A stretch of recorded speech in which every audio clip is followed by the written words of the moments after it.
Hai semuanya, selamat datang di Memori Peradaban. Leonardo da Vinci, siapa yang tak kenal nama ini? Pelukis, ilmuwan, insinyur, arsitek, pematung, sebut saja. Da Vinci adalah jenius serba bisa yang karya dan idenya melintasi zaman. Tapi, siapa sebenarnya Leonardo da Vinci dan mengapa ia disebut sebagai salah satu manusia terhebat sepanjang masa? Yuk tonton sampai habis. Sejak kecil, Leonardo sudah menunjukkan bakat luar biasa dalam menggambar. Dia sangat tertarik dengan alam, dari hewan hingga tanaman, dan menggambarnya dengan detail yang menakjubkan. Pada usia muda, dia sudah mulai mengekspresikan rasa penasarannya terhadap dunia. Ketika remaja, Leonardo menjadi murid seorang seniman besar bernama Andrea del Verrocchio di Florence.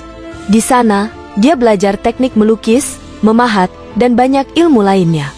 Verrocchio menyadari betapa berbakatnya Leonardo, bahkan ada cerita bahwa setelah Leonardo melukis sebuah malaikat di salah satu karyanya, Verrocchio tak mau melukis lagi karena malu.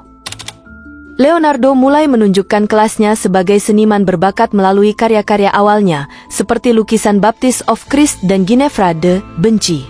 Dalam setiap karyanya, terlihat detail yang luar biasa, baik pada wajah manusia maupun lanskap di belakangnya.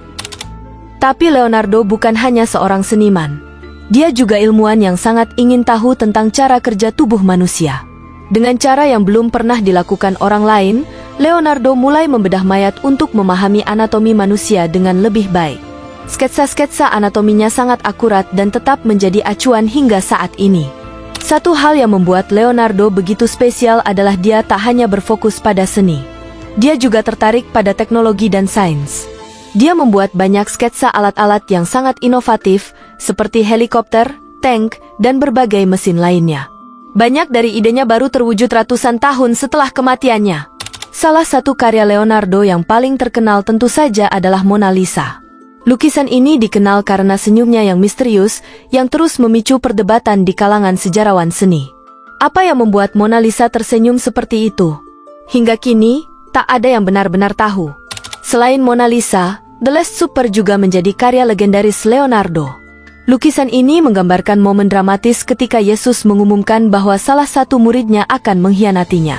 Komposisi, emosi, dan detail yang ditunjukkan dalam lukisan ini sangat luar biasa.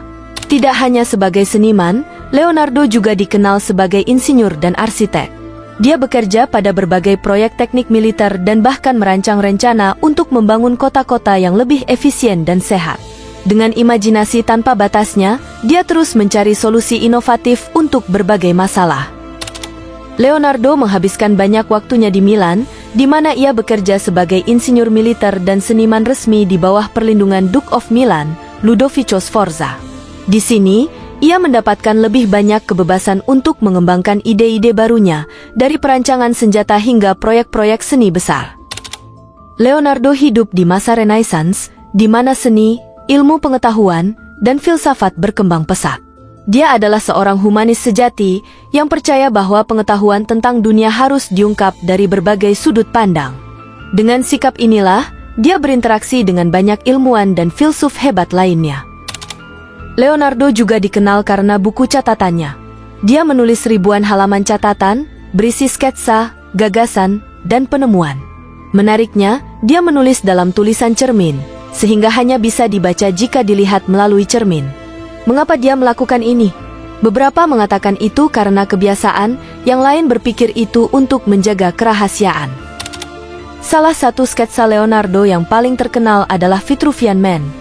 Lukisan ini menunjukkan proporsi tubuh manusia yang sempurna, yang menurut Leonardo adalah refleksi dari harmoni alam.